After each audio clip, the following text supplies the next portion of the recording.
요한복음 4장 22절에서 24절 말씀을 봉독합니다.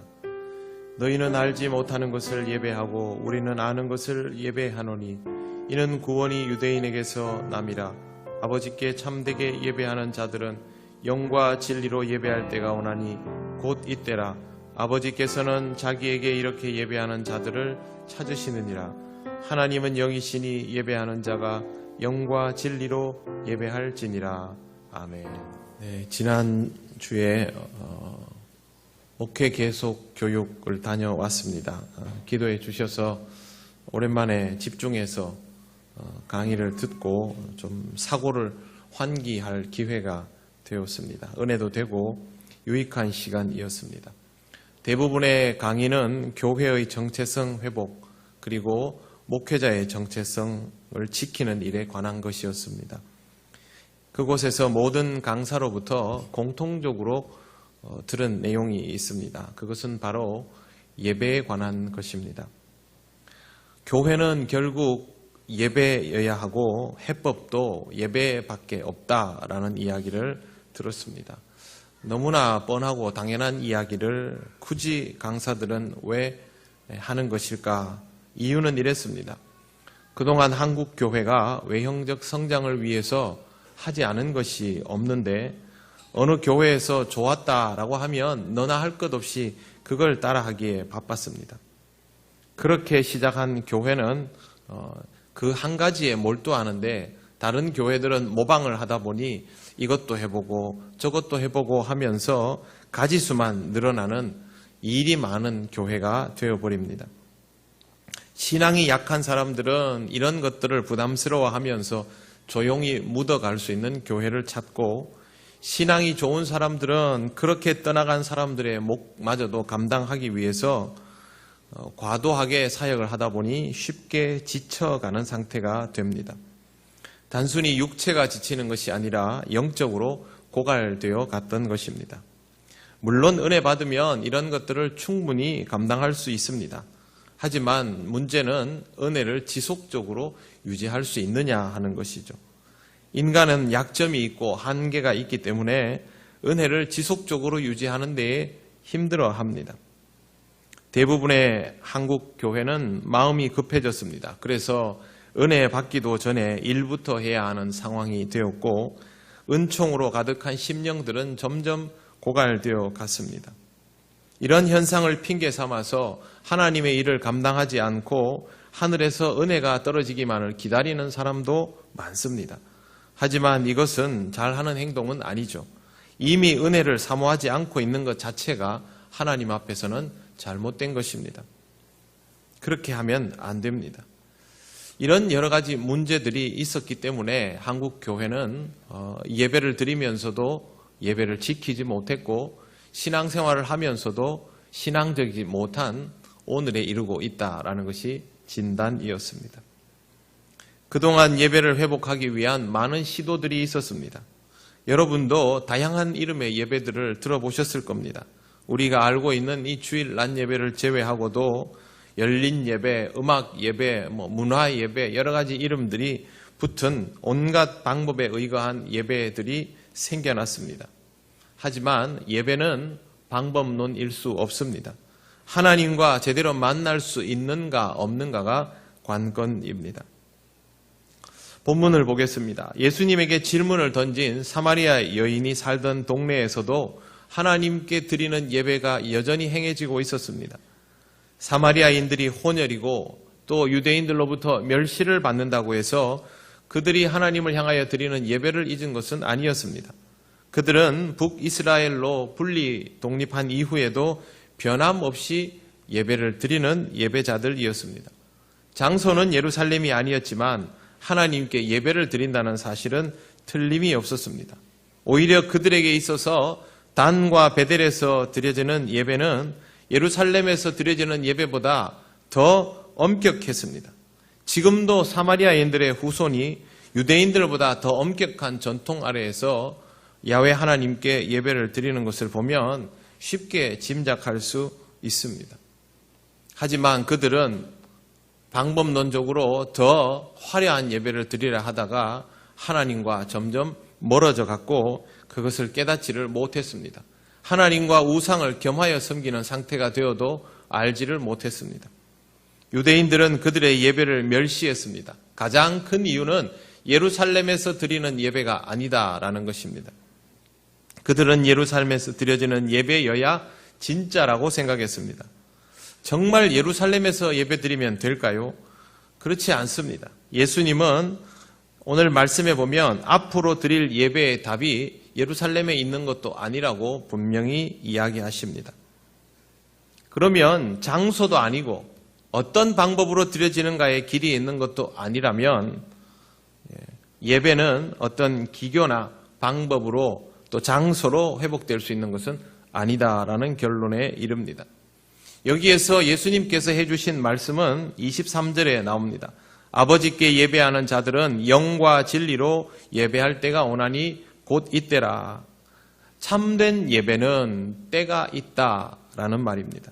예배를 드려야만 할 때는 내가 결정하는 것이 아니라 하나님께서 결정하는 것이다 라고 우리는 이해할 수 있습니다.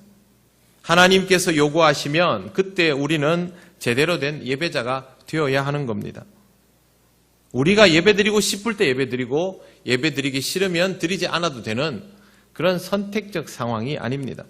제대로 예배를 드리려면 가장 먼저 하나님이 요구하시는 그 때에 적절하게 반응해야 합니다. 본문이 말하는 예배를 드려야만 할 때에는 예수께서 오시는 때입니다. 주님을 만나면, 주님을 느끼면, 주님이 오시면 그때부터 나는 예배자여야 한다라는 것입니다. 그렇다면 주님이 언제 나타나시는가가 중요하죠. 주님은 이미 나타나셨습니다. 2000년 전에 주님이 오신 그 순간부터 하나님의 아들 예수 그리스도는 이미 우리에게 나타나 있는 상태입니다. 그러니 우리는 모두 예배자여야 합니다. 이미 예배자였어야 합니다. 당연히 그렇습니다. 예배를 드리는 것은 선택의 문제가 아니라 우리가 가진 숙명이라는 뜻입니다. 제일 먼저 우리는 스스로를 향하여 예배자라는 사실을 각인시킬 수 있어야 됩니다. 나는 예배자다. 나는 예배자다. 주님이 계심으로 나는 예배자로 주님 앞에 있어야 한다라는 사실부터 인정을 해야 합니다. 예수님을 통하여 예수님 때문에 예배자로 요구받고 있다라는 사실을 먼저 받아들이시기 바랍니다. 예수님은 여인이 사마리아 혈통이라서 예배를 드릴 수 없다고 말씀하신 적이 없습니다. 장소 문제도 아니었습니다. 유대인이어야 하는 것 더더욱 아니죠.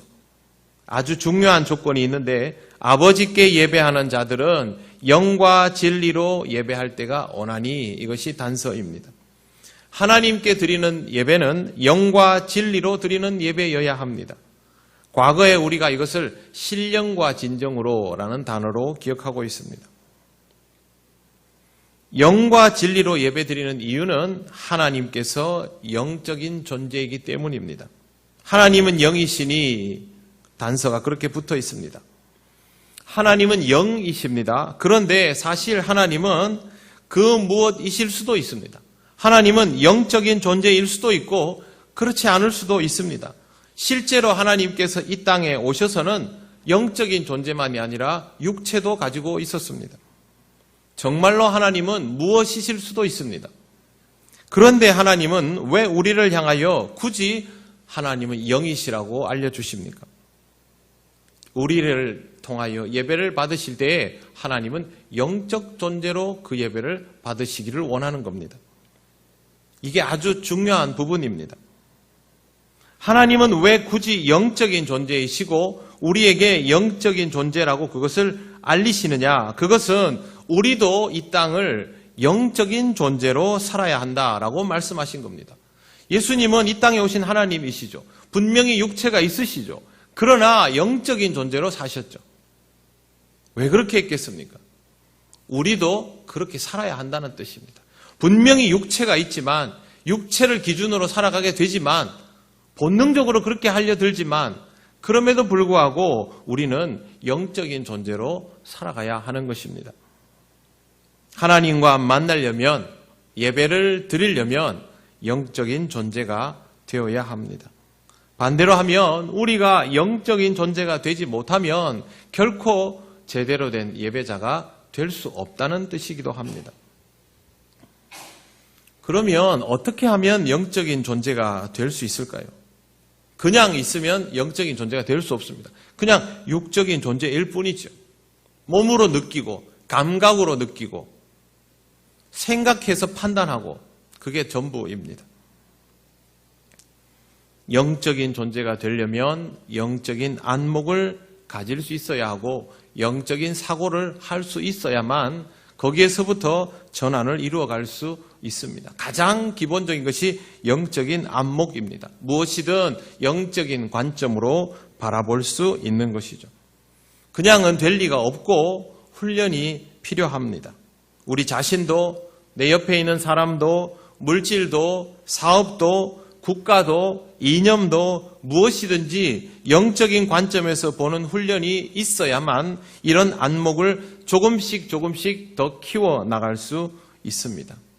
근데 이게 무조건 내가 그렇게 보고 싶다고 되는 것이 아니고요. 또 그렇게 보인다고 해서 그것을 믿는다고 해결되는 문제도 아닙니다. 영적인 안목을 가지려면 우리에게 아주 엄중한 기준이 필요합니다. 이런 기준이 없이 판단을 하기 시작하면 우리는 무당 같은 존재가 될 수밖에 없습니다. 기독교는 항상 열광하다가 신비주의적인 문제에 부딪혀 왔습니다.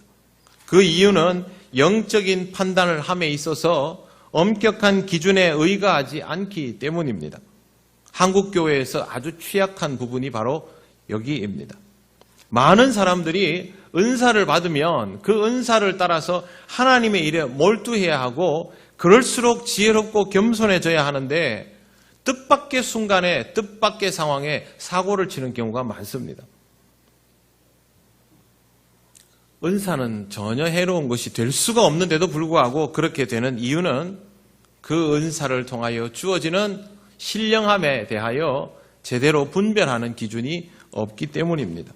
분명히 다른 사람들보다 더 많이 기도하고 더 많이 사역하는 사람이 왜 이런 문제가 생길까? 기도 응답을 받았다는데 왜 문제가 생길까? 검증 과정을 거치지 않으면 사고를 칠 수 있습니다. 그 검증 과정의 기준이 바로 진리입니다. 그렇기 때문에 오늘 말씀에 하나님께 예배하는 자가 그냥 예배하는 것이 아니라 영과 진리로 예배하라. 그렇게 되어 있는 겁니다.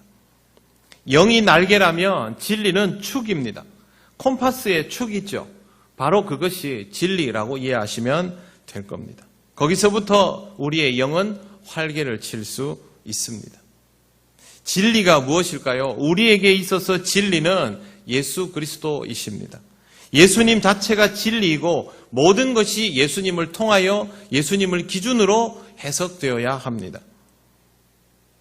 우리는 성경 말씀을 전해받을 때 유대인들 또 헬라인들을 통하여 전해받습니다. 그렇게 성경을 전해받으면서도 그들의 해석 속에 우리가 갇혀있지 않은 이유는 예수님 때문입니다. 우리는 성경을 읽을 때 예수 그리스도를 통하여 그리스도께서 하신 말씀들을 통하여 모든 것을 보고 판단합니다. 그러니 진리이신 예수님을 반드시 알아야 하고 예수님을 제대로 알면서 거기에서부터 영적인 판단을 늘려가는 연습을 해 나갈 수밖에 없습니다. 어느 날부터는 이 판단이 조금씩 나아지겠죠. 저는 이 작업이 정말 이렇게 한꺼풀 한꺼풀씩 입히는 작업이라고 생각을 합니다. 한 번에 쭉 들이부으면 우리 심령에 영적인 능력들이 쫙 차오르는 그건 아니라고 생각합니다. 은사는 하나님이 한 번에 부어주실 수 있죠. 그러나 그 은사를 제대로 사용할 수 있는 지혜롭고 겸손한 자가 되려면 정말 한꺼풀 한꺼풀의 과정을 거쳐야 합니다. 이렇게 철저하게 주님이 기준이 되어야만 중요한 상황에도 사고치지 않고 하나님께서 원하시는 신령한 자로 살아갈 수 있습니다. 주의 말씀을 이해하지 못하고는 결코 영적일 수가 없습니다. 그럼에도 불구하고 영적이라는 말은 하나님이 뭘 특별하게 해주셨거나 아니면 혼자 착각하고 있거나 둘 중에 하나이겠죠. 보편적으로는 일어날 수 없는 일입니다. 그래서 하나님 앞에서 예배자가 되는 것은 영과 진리가 모두 채워져야 합니다. 교회를 다니면서도 신앙이 무엇인지 모르는 사람들이 참 많습니다. 그냥 교회에 빠지지 않고 꼬박꼬박 오고 맡은 일 열심히 하고 그러면 되는 줄 압니다. 주일도 못 지키는 사람들이 수두룩하니 그렇게 말할 수도 있습니다. 제일 기본이 예배를 드리는 것이고 그 예배를 빠지지 않는 것인데 그것조차 안 되는 시대이니까 무리도 아닙니다. 하지만 안타깝게도 신앙은 그런 것이 아닙니다. 신앙은 하나님 앞에 예배를 드릴 때 영적인 존재로 서야만 제대로 구현될 수 있습니다. 이거 없이는 영적 예배를 드릴 수 없습니다. 우리가 영적인 존재가 아닌데 영적 예배를 드릴 수 있습니까? 그건 불가능하죠. 영적인 예배를 드릴 수 있는 신령한 삶은 마음에 단순히 감동이 오는 것과는 다릅니다. 드라마나 영화를 보면서 감동을 얻는 것, 스포츠 경기를 보면서 감동을 얻는 것, 그럴 때 많지 않습니까? 그것과는 분명히 차이가 있습니다. 이런 외형적인 감동은 오히려 우리에게 없을 수도 있습니다. 하지만 우리의 심령 깊은 곳에서 아무런 외부 자극 없이 밀려오는 감동들을 하나님을 인하여 경험하게 되면 우리는 우리 자신을 깊이 들여다볼 수 있게 됩니다. 그때 느끼는 감정이죠, 그것도. 하지만 이 감정은 우리가 드라마를 보고 영화를 보고 스포츠 경기를 보면서 느끼는 감정과는 분명히 다른 것입니다. 이런 우리를 찾아오시는 하나님을 느끼기 시작할 때 우리의 삶의 감격이 또 느끼지 못했던 감동이 시작되고 그것이 우리의 신앙의 단서가 됩니다. 그러면서 우리는 영적인 존재가 되어서 영이신 하나님을 만나기 시작하는 것입니다. 예배의 자리에서는 이런 영적인 교감이 일어나야 합니다. 예배에서 여러분이 감격을 잃어버린다면, 마음에 찔림이 없다면, 하나님께서 주시는 감동을 느끼지 못한다면, 그래서 은혜가 없다면 아직 여러분의 신앙은 제자리를 찾지 못한 것입니다. 물론 우리는 그럴 수밖에 없는 수많은 이유들을 가지고 있습니다. 하지만 그것은 결국 영이신 하나님 앞에서 내가 영적이지 못하다라는 말 이외에 다른 뜻일 수가 없습니다. 이런 상태에서 내가 하는 어떤 것도 하나님께 제대로 도달할 수 없다는 것을 우리는 잊어서는 안 되는 것입니다. 이게 우리에게 가장 중요한 문제이고 이 부분을 해소하는 일에 목이 말라야 합니다. 여러분, 영적인 존재가 되시기를 바랍니다. 제일 먼저 안목을 바꾸는 연습부터 해야 합니다. 훈련이 필요하죠. 눈으로 보는 것을 영으로 보는 훈련입니다. 성경 안에 있는 것을 아주 단편적으로 제가 몇 가지만 예를 제시해 보겠습니다.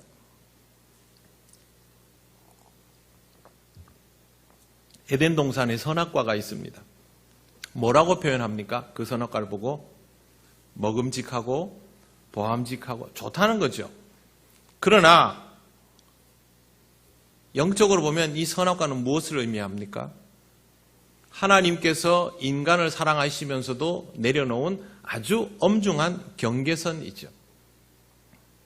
그래서 인간은 선악과를 볼 때 먹고 싶다, 보고 싶다를 볼 게 아니라 하나님을 떠올려야 합니다. 이게 영적인 것과 영적이지 않은 것의 차이입니다. 만나와 메추라기는 무엇입니까? 먹을 것이죠. 일용할 양식. 내 생존에 필요한 거죠. 그러나 만나와 메추라기는 영적으로 하나님께서 규칙을 가르치는 시작이었습니다.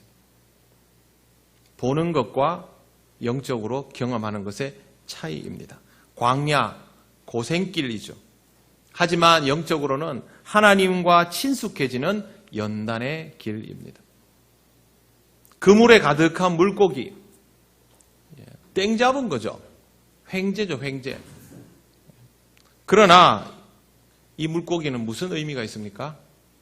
예수가 그리스도인 것을 알아보게 된 도구이죠. 실제로 그 물고기 쓰지도 않잖아요. 이게 바로 육적인 것과 영적인 관점의 차이입니다. 오병이어도 마찬가지죠. 오병이어는 식사죠. 하지만 오병이어를 통해 우리가 느끼는 부분은 뭐냐면 하나님이 우리에게 생명의 양식을 주신다라는 것입니다. 우리의 삶에 이런 부분들이 얼마나 많겠습니까?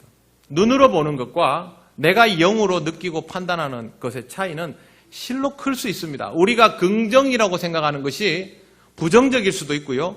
우리가 부정적으로 받아들이는 것이 긍정이 될 수도 있습니다. 영적인 부분은 다릅니다. 우리는 이 차이들을 발견하는 연습을 늘 해야 합니다. 그냥 안 되죠. 말씀과 기도 없이는 이 연습이 제대로 될 리가 없습니다. 이것이 되기 시작하면 내 인생의 실패와 성공을 바라보는 눈이 달라지고 내 인생의 소유와 내려놓음을 바라보는 눈도 달라지게 됩니다. 점점 더 영적인 것과 그렇지 않은 것을 구별할 수 있게 되고 내게 유익하지 않은 것들을 제거해 나가도 두렵지 않게 됩니다. 이런 과정이 필요합니다. 우리가 아무리 영적이고 싶어도 방해하는 요소들을 제거하지 않으면 결코 영적일 수 없습니다. 방해되는 것이 무엇인지 알았다면 하나하나 제거해 나가야 합니다. 하나님께서 이스라엘 백성을 광야로 내모신 것은 방해물을 제거시킬 수 있는 공간을 미리 마련해 주신 거거든요. 그런데 이스라엘 백성은 광야에서 그런 방해물들을 스스로 만들어 나갑니다. 결국 그것이 화근이 되어서 약속의 땅에 들어가지 못하게 되는 것이죠. 분별되기 시작하면 방해가 되는 것들을 알아내고 그걸 정리해야 합니다. 다른 사람 판단하는 거 하지 마십시오. 그럴 수준이 안 됩니다. 우리 자신을 판단하기에도 시간이 부족합니다. 항상 우리 자신을 판단할 수 있으면 다른 것들까지도 도움을 얻을 수 있습니다. 영적인 예배자가 되는 것은 뜬구름 잡는 일이 아닙니다. 이런 과정에 충실함이 있어야만 합니다. 우리는 점점 더 삶이 달라지는 것을 통하여 온전한 삶과 영적 예배의 관계를 잘 이해할 수 있게 됩니다. 로마서 12장 1절 여러분 잘 아시는 말씀이 있습니다. 그러므로 형제들아 내가 하나님의 모든 자비하심으로 너희를 권하노니 너희 몸을 하나님이 기뻐하시는 거룩한 산제사로 드리라. 이는 너희의 드릴 영적 예배니라. 오늘 말씀과 이 말씀을 함께 기억하시기를 바랍니다. 예배는 결국 내 삶이 드려져야 하는 것입니다. 내가 생명력을 가지고 있는 순간들이 하나님께 드려지게 될 때 그것이 진짜 예배가 되는 것이죠. 여러분의 삶 속에서 가장 생명력 있는 순간들은 지금 어떻게 쓰여지고 있습니까? 그 순간들이 예배로 드려지게 될 때 여러분의 드리는 예배는 진짜가 되는 것이고 그것은 이 교회당을 벗어나는 순간에도 계속 이어지게 됩니다. 그때 여러분의 삶 자체가 하나님께 점점 맞추어가는 것을 느끼게 될 것이고 이걸 회복이라고 합니다. 부흥은 회복이 먼저입니다. 그리고 회복이 부흥이기도 하고요. 삶이 예배가 되는 것, 우리의 몸이 하나님이 기뻐하시는 거룩한 산제사로 드려지는 것 전부 그런 의미입니다.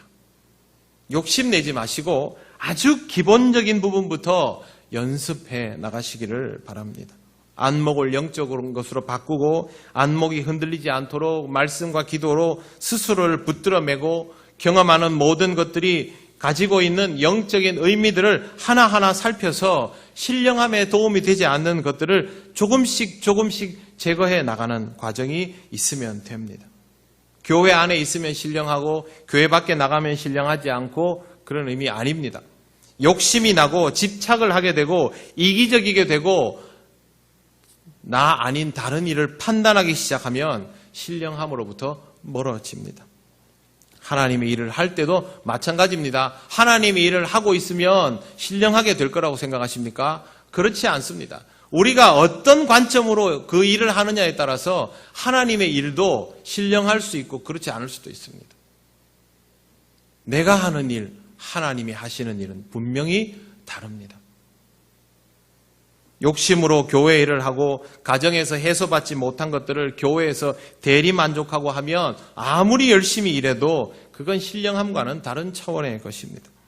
신령함은 세상을 피하여 하나님께 오는 것이 아니라 하나님이 좋아서 세상 속에서도 하나님을 찾는 단계까지 나아가야만 진짜가 됩니다. 시간이 지날수록 이것이 무슨 의미인지를 알아갈 때 여러분의 삶은 진정한 신령한 삶이 되는 것이고 여러분은 그야말로 영적인 존재로 살아가고 있는 것입니다. 예배가 끝나도 예배자로 살아가는 경지를 우리가 칭송하지 않습니까? 그런 경지가 될 수 있도록 신령함을 연단하면서 살아가시기를 바랍니다. 그러면 여러분은 제대로 하나님과 동행하는 삶을, 그런 에녹 같은 삶을 살아가고 있을 것입니다. 이와 같은 신령한 삶이 여러분의 것이 되기를 하나님은 원하셔서 주님을 보내어 주시고 우리에게 예배자가 되라고 요구하십니다. 하나님께서 우리 고생하라고 신령과 진정을 예배드려 그렇게 하시는 거 아닙니다. 모든 것은 다 우리를 위한 것입니다.